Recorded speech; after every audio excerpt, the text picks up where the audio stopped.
अब ध्यान से क्वेश्चनों को अच्छे से करते चलो बैठ के। नहीं, पहला क्वेश्चन है आवेश का संरक्षण, और इसी में मैंने ये क्वेश्चन लिख दिया क्वांटीकरण।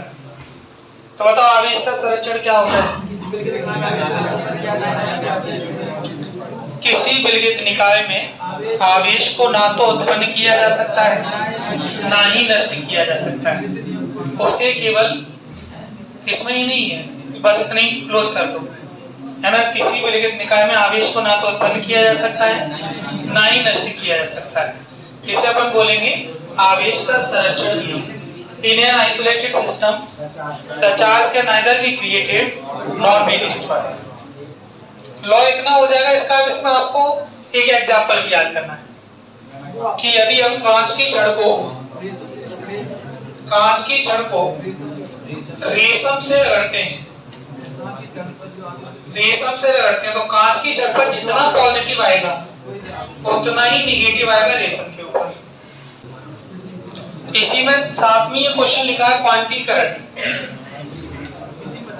किसी पदार्थ पर जो आवेश की मात्रा होती है तो इलेक्ट्रॉनिक आवेश E का पूर्ण होती है।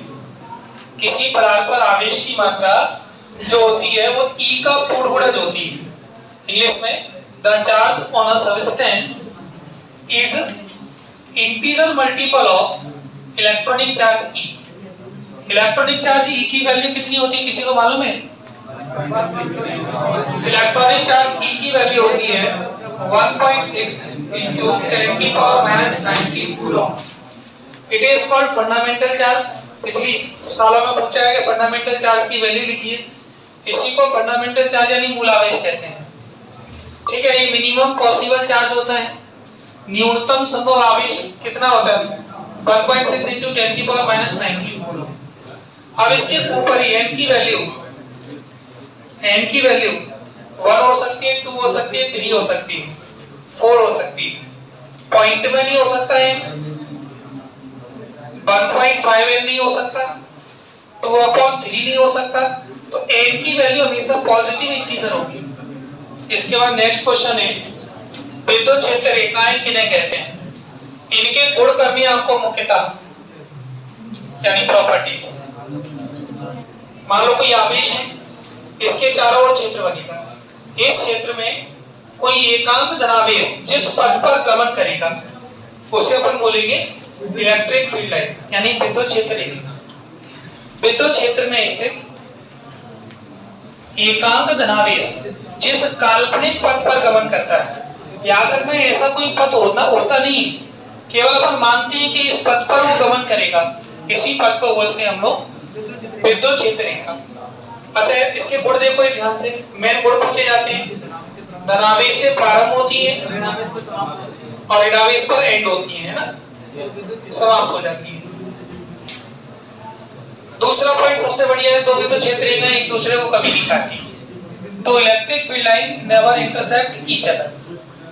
अच्छा, इनके ऊपर किसी बिंदु पर, यानी विद्युत क्षेत्र रेखा के किसी बिंदु पर अगर हम कोई स्पर्श रेखा खींचते हैं तो वह उस बिंदु पर विद्युत क्षेत्र की दिशा को बताती है, इलेक्ट्रिक फील्ड की डायरेक्शन को शो करती है। तो ये 3 पॉइंट आपको अच्छे से कर लेंगे।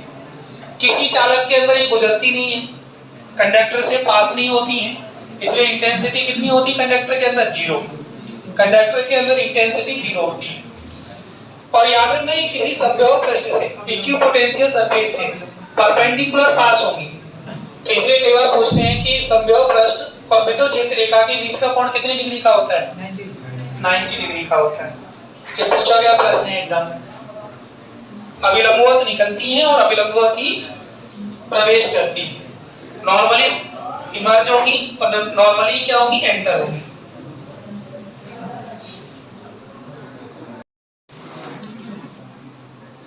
चलिए तो नेक्स्ट क्वेश्चन देखते हैं हम लोग। विद्युत फ्लक्स क्या होता है? विद्युत फ्लक्स किसी बंद पृष्ठ से गुजरने वाले या अभिलंबवत गुजरने वाले कुल विद्युत क्षेत्र रेखाओं की संख्या को उस पृष्ठ से गुजरने वाला विद्युत फ्लक्स कहते हैं। the number of electric field lines passing through perpendicularly, passing through a surface perpendicularly is called electric flux linked with that surface. अच्छा, इसकी यूनिट वगैरह याद रखना है पेपर में पूछ लेता है इसकी यूनिट को। सबसे पहले फ्लक्स का फॉर्मूला क्या होगा, phi is equal to D, phi की वैल्यू निकालना है अपन, याद रखना। तो ई वेक्टर ई डॉट, चाहे तो आप ds में ऐसे लिख लो, ठीक है, ई वेक्टर डॉट ds। अब यहाँ पर फाई लिख रहा तो इसे भी डी फाई लिखना पड़ेगा फिर। तो D phi is equal to क्या होता है, ई वेक्टर डॉट ds। इसे खोलना चाहो तो कैसे खोलेंगे, ई ds। ई की यूनिट क्या होती है, न्यूटन पर कूलम। ds एरिया है तो इसकी यूनिट हो जाएगी मीटर स्क्वायर, तो न्यूटन मीटर स्क्वायर पर कूलम। इलेक्ट्रिक फ्लक्स जीरो भी हो सकता है, पॉजिटिव भी हो सकता है और निगेटिव भी हो सकता है। पॉजिटिव का जो इलेक्ट्रिक फील्ड लाइंस बाहर निकल रही है, निगेटिव का जो इलेक्ट्रिक फील्ड लाइंस अंदर जा रही है, और जो इलेक्ट्रिक फील्ड लाइंस निकल ही नहीं रही है तो उस समय जीरो हो जाएगा, या परपेंडिकुलरली पास नहीं हो रही तो जीरो हो जाएगा। तो न्यूटन मीटर स्क्वायर पर कूलम। इसका dF क्या होगा बताओ, निम्न सूत्र, पहले तो E का निकालो। अब देखो E का अगर तुम्हें नहीं आता है तो सबसे पहले यहां से लिख लो न्यूटन कैसे, mL T इनवर्स 2। चार्ज का क्या होता है, आवेश का ET होता है। थोड़ा दिमाग लगाओ, यहाँ पे बोर्ड का भी सामने, ठीक है, L स्क्वायर जी एरिया का हो गया, तो क्या बन जाएगा, यहां से देखना m L cube T inverse 3 A inverse, ये डायमेंशनल फॉर्मूला हो गया। नोट से चेक कर लो जल्दी से। अब गॉस थ्योरम को प्रूव करो। इसके बाद गॉस थ्योरम को प्रूव। देखिए गॉस थ्योरम को मैंने दो तरीके से आपको प्रूव करवाया है, चाहे तो गोला मान के कर लो उसे। पहले गॉस थ्योरम का स्टेटमेंट क्या होता है, phi is equal to q upon epsilon 0, जिसका मैथमेटिकल फॉर्म हो गया, किसी बंद पृष्ठ से गुजरने वाला कुल विद्युत फ्लक्स उस पृष्ठ के अंदर रखे कुल आवेश का 1/एप्सिलॉन 0 गुना होता है।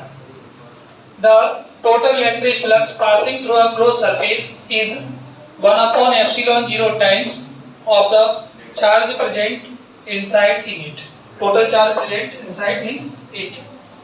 तो डेफिनेशन आपको अच्छे से आनी चाहिए उसकी पहले। अब बताओ सबसे पहले अपन क्या मानेंगे इसमें प्रूव करने के लिए, O मान लो इसे, O के ऊपर क्या रखा हुआ है, चार्ज रखा है, एक O पॉइंट है, इसके ऊपर प्लस Q चार्ज है। एक गोले की कल्पना कर दो, चाहो तो गोले से कर दो, अगर किसी को वैसे दिक्कत आती है ना तो गोले वाले से कर दो, गोला सिंपल पड़ता है। यहाँ एक छोटी सरफेस मान लो,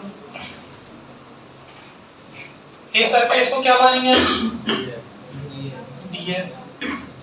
इससे विद्युत क्षेत्र की रेखाएं सीधी जाएंगी जी, E की डायरेक्शन होगी, और E की डायरेक्शन में आपका कौन जाएगा, ds। तो ये सरफेस कैसी है, स्फेरिकल है, तो ऊपर की ओर मान लो इलेक्ट्रिक फील्ड जा रही है तो उधर की साइड ds जाएगा। ds की डायरेक्शन क्या होती है, परपेंडिकुलर होती है सरफेस के, जो सरफेस होती है उसके परपेंडिकुलर होगी, तो सरफेस जिधर की ओर E जाएगी उधर की ओर ही ds जाएगा आपका। तो यहाँ कितने डिग्री का एंगल है कोई बताएगा मुझे, यहाँ 0 डिग्री का एंगल है। अच्छा यहाँ पॉइंट है एक जो बीचों बीच जिसको अपन ले रहे हैं P पॉइंट है, वो इस P पॉइंट पर आपको इंटेंसिटी निकालनी पड़ेगी, कितनी डिस्टेंस पर है थी, हाँ। तो E पॉइंट, E अगर यहाँ पर निकाला है अपन इस पॉइंट पर, तो 1/4πε0 into Q upon r square. Direction क्या होगी इसकी, OP दिशा में, अलोंग OP डायरेक्शन। जितनी चर्चा हो जाए मेन क्वेश्चन तो हो ही जाए पेपर में, जी E की डायरेक्शन आपको लिखनी पड़ेगी पेपर में, और इसी डायरेक्शन में E की डायरेक्शन में आपका F जाएगा, F यानी फोर्स, फोर्स यानी बल, दोनों एक ही डायरेक्शन में जाएंगे सीधे, E और F सेम डायरेक्शन में होंगे। अब इसके बाद बताओ क्या निकालेंगे, d फाई निकालेंगे।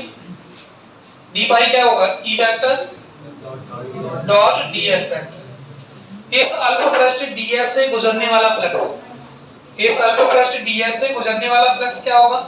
E vector dot ds। अब बताओ ds यहां पर अगर अपन खोलें ऐसे E ds cos 0, E ds cos 0, cos 0 की वैल्यू कितनी होती है?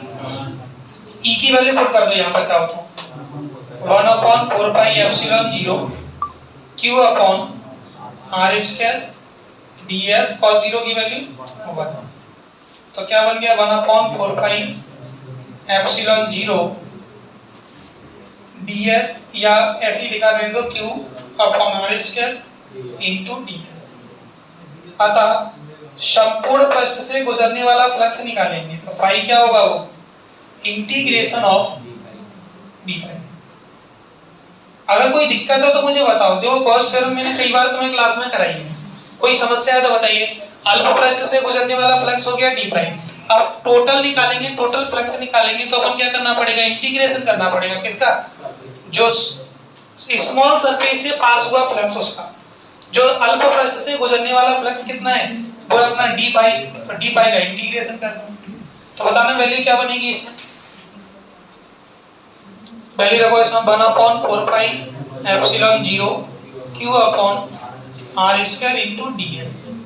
सबको बाहर निकाल दो इसमें से। q अपॉन या 1/4 पाई एप्सिलॉन 0 कई बार टेस्टों में भी निकली है, इंटीग्रेशन ऑफ s जी ds। तो ds की वैल्यू कितनी होगी मुझे बताओ? इस वाले क्वेश्चन के लिए इंटीग्रेशन ऑफ ds कितना होना चाहिए? 4 पाई r स्क्वायर होना चाहिए, क्योंकि ये पूरी सरफेस है। तो इसे मैं ऊपर लिख रहा हूं phi is equal to 1/4 pi epsilon 0 into q upon r square into 4 pi r square, जो किसकी वैल्यू है? पूरी सरफेस की। पूरी सरफेस का जितना एरिया होगा उसे लिखेंगे 4 pi r square. 4 pi r square. बताओ क्या क्या कट गया इसमें? 4 पाई से 4 पाई कट गया, r स्क्वायर से r स्क्वायर कट गया। इस तरीके से गॉस थ्योरम को प्रूव कर दो। और वैसे मैंने आपको एक और तरीके सॉलिड एंगल वाली भी बताई है, गन कॉर्ड वाली। उससे करना चाहो तो उससे कर दो, लेकिन प्रूफ आपको करनी पड़ेगी तब 4 नंबर है। ऐसे थोड़ी होती है। करिए इसे नोट, अगर किसी को करना है तो है, लिखा हुआ है आपके पास तो उसमें देख लो। चलिए इसके बाद के कुछ डेरिवेशन और रिवीजन करते हैं हम लोग। अच्छी और निरक्षी स्थिति में तीव्रता के डायग्राम देखो सामने।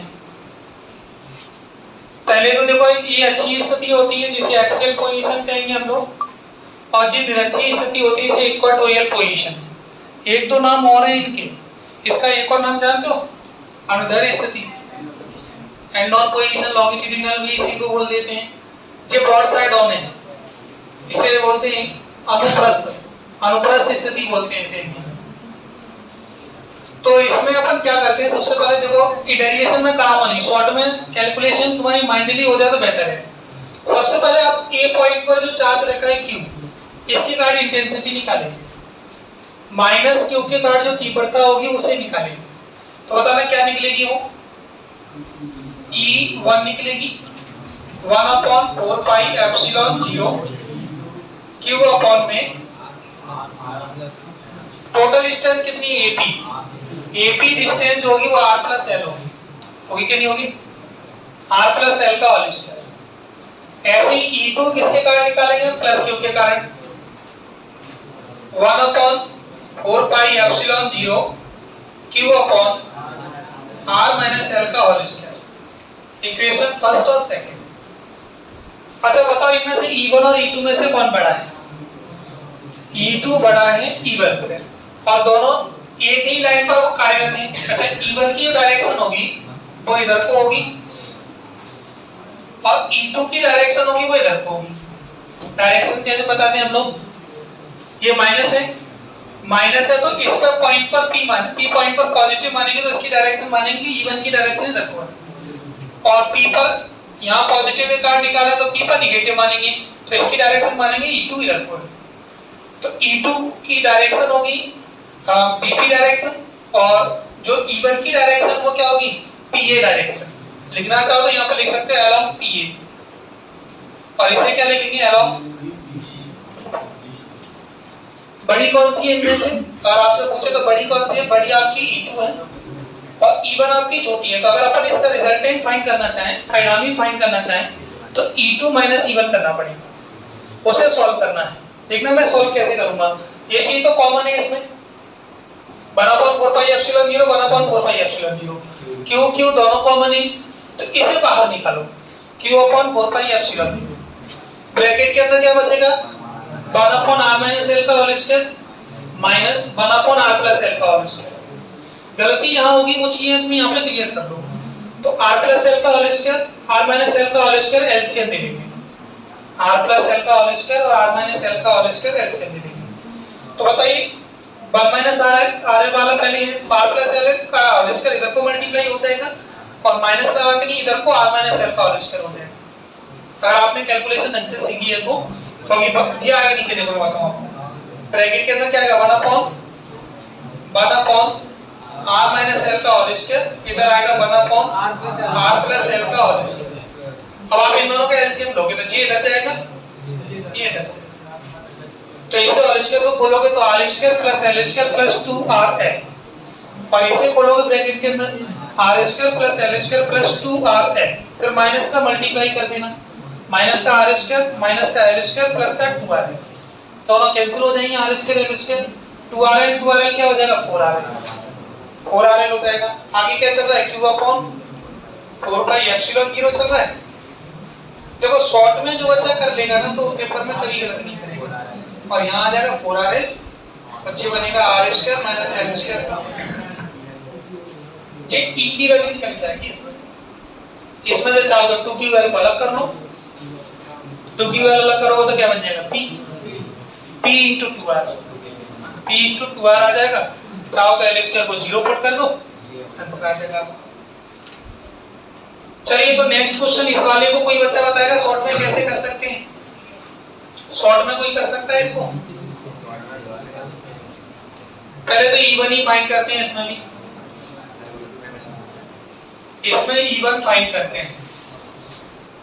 बताओ E1 क्या निकल के आता है इसमें? सेम आता है दोनों।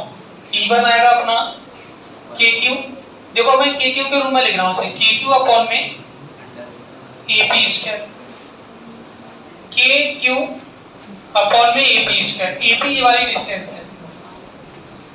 अच्छा E2 क्या निकलेगा फिर इसमें? KQ अपॉन में BP स्क्वायर।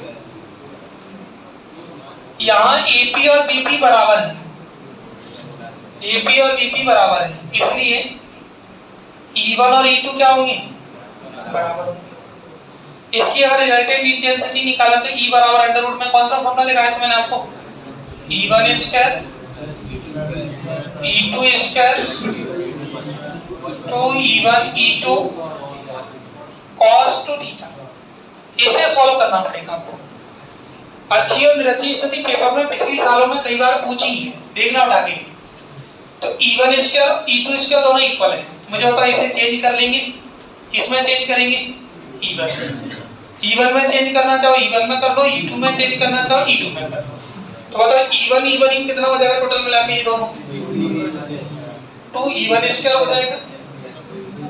देखो जिन्हें आता है ना उनके लिए तो बहुत सिंपल चीजें चल रही हैं, और जिसे नहीं आता वो करते ही नहीं है घर जाके।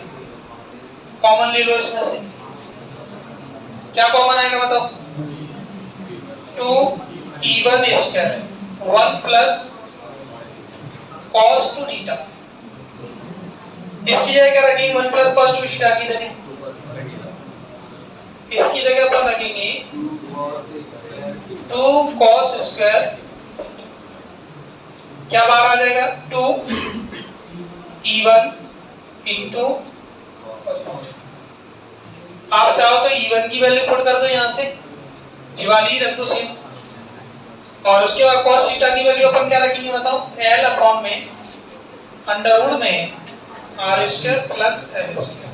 जीवाली डिस्टेंस है ना वो r square plus l square होगा। कोई एक आध क्वेश्चन जो तुम्हें करवाना है स्पेशली तो वो करवा लीजिए मेरे हिसाब से इस क्वेश्चन में। फिर बाद में क्या होगा? यहाँ पर E1 की वैल्यू पुट करोगे, E1 की वैल्यू क्या है? KQ अपॉन में r square plus l square का और इसका नहीं है ना 1 पावर आएगी इसकी, जी 2। अब बताओ क्या बनेंगे, 2QL की जगह P आ जाएगा, ये 2QL दिख रहा है उसकी जगह क्या आ जाएगा P। पावर कितनी बन जाएगी इसकी बताओ 1, और उसकी हो जाएगी 1/2 यानी 3/2, आंसर 3/2 बन जाएगा। देखो बड़े डेरिवेशन है, शॉर्ट में जितनी जल्दी खींच ले जाओगे डेरिवेशन को पेपर में 4 नंबर पक्के हो जाएंगे।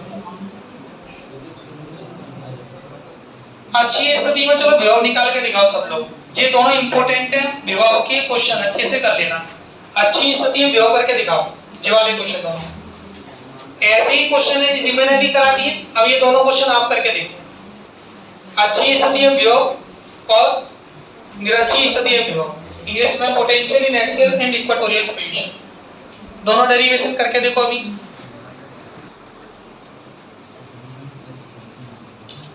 देखिए इसी प्रकार आपके अच्छी निरक्षी स्थिति विभव में होंगे, ठीक है। समांतर प्लेट संधारित्र की धारिता, इसका डेरिवेशन किसी को आता हो इंपॉर्टेंट रहेगा इस वर्ष के लिए।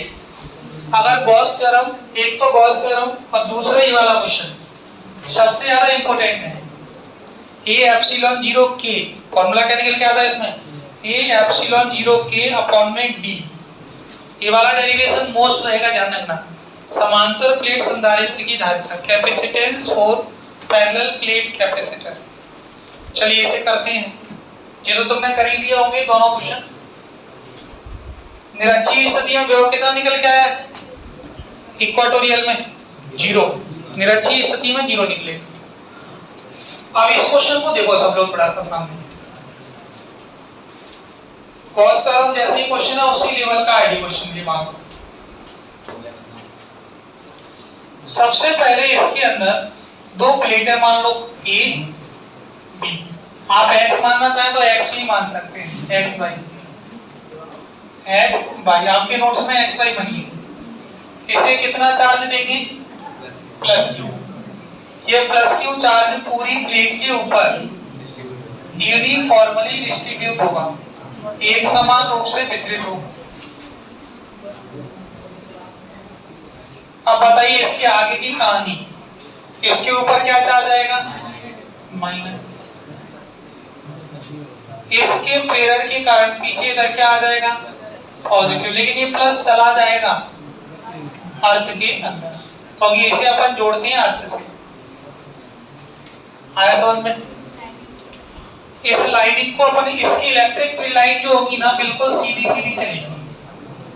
ये इलेक्ट्रिक फील्ड लाइन मानी जाएगी कि बीच में कैसी है, समदूरस्थ है और समांतर है, इंग्लिश में इक्विडिस्टेंट है एंड पैरेलल है। और किनारों पर थोड़ी जो होगी ना, किनारों पर यहाँ पर थोड़ी सी कर्व होगी। इस तरीके से आपको डायग्राम बनाना है। समांतर प्लेट संधारित्र की धारिता का डेरिवेशन इंपॉर्टेंट है। अब इसमें यहाँ पर कोई भी पॉइंट हो मान लो, एनी पॉइंट, जहाँ P मान लो मैं इसे, ठीक है। इस P पॉइंट पर अगर तीव्रता निकालनी हो आपको, सबसे पहले तीव्रता फाइंड करनी पड़ेगी, इंटेंसिटी। तो इंटेंसिटी क्या होगी कोई बताएगा मुझे, E इक्वल टू, एक तो होगी EX और दूसरी होगी EY। EX मतलब intensity due to a plate X, X plate के कारण तीव्रता, Y प्लेट के कारण तीव्रता, दोनों की तीव्रता आपको फाइंड करनी है। अच्छा क्या निकल के आती है तीव्रता, अगर आपको फाइंड की हो तो आप लोगों ने गॉस थ्योरम से sigma upon 2 epsilon 0K, air भरा है पूरे में, वायु भरी हुई है तो वायु के लिए जो निकल के आता है सिग्मा अपॉन 2 एप्सिलॉन 0K निकल के आता है। इसके लिए भी सेम होगा। अच्छा यहाँ पर सिग्मा क्या है बताएगा मुझे, सिग्मा क्या है, सरफेस चार्ज डेंसिटी, हिंदी में पृष्ठीय आवेश घनत्व, इसकी वैल्यू होती है Q अपॉन E। बाद में अपन इसे यूज करेंगे। तो 2 epsilon 0K LCM, sigma plus sigma कितना हो जाएगा, 2 सिग्मा अपॉन में 2 एप्सिलॉन 0K, सिग्मा से sigma cancel out, sigma upon epsilon 0K। जी E की वैल्यू निकली, आप चाहें तो इसमें एक वैल्यू और रख सकते हैं, सिग्मा की वैल्यू Q अपॉन E रख सकते हैं, ठीक है। अच्छा अगर आप लोगों को मालूम है इसके बाद, अब B निकाला अपन डायरेक्ट, B का फॉर्मूला क्या होता है, E into B। V का फॉर्मूला, विभवांतर फाइंड करना है अपन को इसके बीच की डिस्टेंस कितनी है, इस डिस्टेंस को मान लो d है, और इलेक्ट्रिक फील्ड अपन इस पॉइंट पर E मान चुके हैं, तो अगर E और D का मल्टीप्लाई कर दें तो V आ जाएगा। E और D का मल्टीप्लाई क्या होता है, V हिंदी में बोले तो उसे, अच्छा फॉर्मूला कौन सा है ये देखा करो, E इक्वल टू होता है माइनस का dV अपॉन में dx, डेरिवेशन है अपना। तो अगर माइनस को अपन यहां से हटा दें तो E इक्वल टू क्या बन जाएगा, V अपॉन d, तो यहां से V निकालोगे तो बताओ क्या आ जाएगा, E इनटू d। मेन दिक्कत क्या आती है, आपने फॉर्मूले पक्की नहीं करे, तो V की वैल्यू निकालोगे यहां से तो क्या आ जाएगा, E इनटू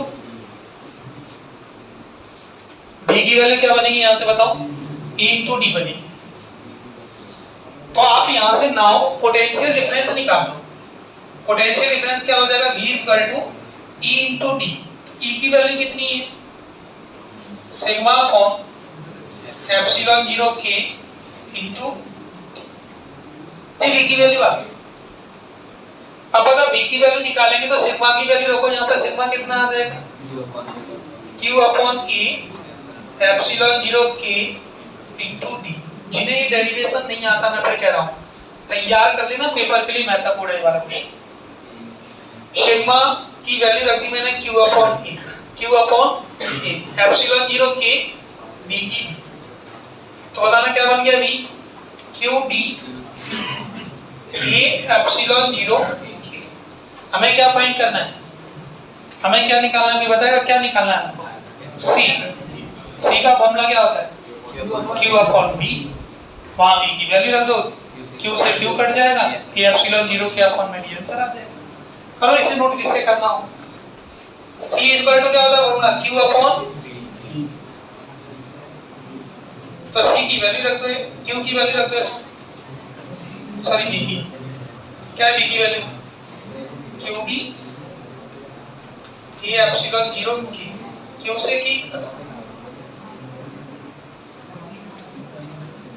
मोस्ट इंपोर्टेंट, अच्छा इसको प्रभावित करने वाले कारक पूछता है, फैक्टर्स अफेक्टिंग, 4 नंबर का आएगा तो फैक्टर्स अफेक्टिंग पूछेगा आपसे। क्षेत्रफल बढ़ाओगे तो C की वैल्यू बढ़ेगी, एरिया बढ़ाने पर C का मान बढ़ेगा, डिस्टेंस कम करने पर तो बढ़ेगा, K का मान बढ़ाने पर बढ़ेगा, एप्सिलॉन 0 कांस्टेंट, ठीक है। देखिए इसके अगले क्वेश्चनों को आप घर पर ट्राई कर सकते हैं। संधारित्र में संचित ऊर्जा, बताना इसका डेरिवेशन क्या निकल के आता है, U equal to Q square upon में 2C निकल के आता है एक तो 3 फॉर्मूले हैं इसमें भी, अलग अलग चेंज हो जाते हैं, Q इक्वल टू CD की जगह रखी नहीं। समव्यव पृष्ठ, इक्विपोटेंशियल सरफेसेस अच्छे से कर लेना, डेफिनेशन आती है, ऐसा पृष्ठ जिसके प्रत्येक बिंदु पर विभव का मान समान रहता है, पोटेंशियल क्या होगा सेम। तो इसके बाद ओम का नियम है, ओम का नियम कर लोगे, ओम्स लॉ क्या होता है, ओम का नियम, किसी चालक के सिरों के बीच का विभवांतर उसमें बहने वाली धारा के समानुपाती होता है, V इक्वल टू R, जहां R क्या है, चालक का प्रतिरोध, जहां R है चालक का प्रतिरोध, रेजिस्टेंस ऑफ द कंडक्टर। ये तो छोटे छोटे क्वेश्चन है, सिंपल कर लेना इनको, तो धारा घनत्व और गतिशीलता, ये दोनों क्वेश्चन। धारा घनत्व का फॉर्मूला क्या होता है, J बराबर I अपॉन E, इसी से डेफिनेशन बना दो, एकांक अनुप्रस्थ काट के क्षेत्रफल से प्रवाहित होने वाली धारा को धारा घनत्व कहते हैं। The current flowing through a unit area is called current density. Unit area से जो करंट फ्लो होगी वही क्या होगी, करंट डेंसिटी। इसका फॉर्मूला क्या होता है, J equal to I upon E। अच्छा इसे निकालोगे, I की वैल्यू क्या निकलेगी, I को किसमें दबाएंगे, एम्पियर में, एरिया बना देंगे मीटर। ये भी पूछता है कई बार, ampere per metre square. Current density बताओ कैसी यूनिट है, वेक्टर और स्केलर, वेक्टर और स्केलर, हिंदी में आदेश या सदिश, सदिश। जबकि धारा कैसी राशि है, करंट, करंट के बारे में पूछे तो 40 है। इसकी यूनिट क्या होती है? एम्पियर होती है। नेक्स्ट क्वेश्चन है प्रतिरोध और प्रतिरोधकता में अंतर। बहुत सुंदर डेरिवेटिव, छोटा सा क्वेश्चन है, ज्यादा बड़ा ही नहीं है। रेजिस्टेंस की यूनिट लिख दो एक को। रेजिस्टेंस का प्रतिरोध का मात्रक क्या होता है, प्रतिरोधकता का क्या मात्रक होता है। एक का विभव सूत्र लिख दो, इसका भी विभव सूत्र लिख दो। अच्छा, प्रतिरोध का मात्रक होता है ओम और उसका होगा ओम मीटर। प्रतिरोध का रेजिस्टेंस का अगर डीएफ निकाला तो क्या निकलेगा? ml square t inverse 3 a inverse 1 और उसमें ml क्यूब हो जाता है। ठीक है, विद्युत वाहक और विभवांतर में अंतर कर लेना। अच्छा क्वेश्चन है ये भी। शेल के विद्युत वाहक और टर्मिनल वोल्टेज और आंतरिक प्रतिरोध में संबंध। जी डेरिवेशन बहुत ज्यादा आता है। R इक्वल टू, इस पर न्यूमेरिकल भी बनते हैं, E माइनस V अपॉन में I। ये मोस्ट इंपोर्टेंट डेरिवेशनों में एक है। बार-बार दे देते हैं इस क्वेश्चन को, बार-बार दे देते हैं इस क्वेश्चन को। तो बच्चा क्या सोचता है कि कर नहीं पाए, जो 3 बार आ चुका है, 2020 से लेकर अब तक 3 बार आ चुका है ना, कई बार देते हैं इस क्वेश्चन। तो अभी बैठ के लगा के दिखाओ चलो इस क्वेश्चन को कैसे करोगे। जो सर कठिन क्वेश्चन नहीं है उन्हें तो मैं नहीं करवा रहा, लेकिन सिंपल है तो कर दो। थोड़ा सा प्रैक्टिस होना चाहिए आपसे।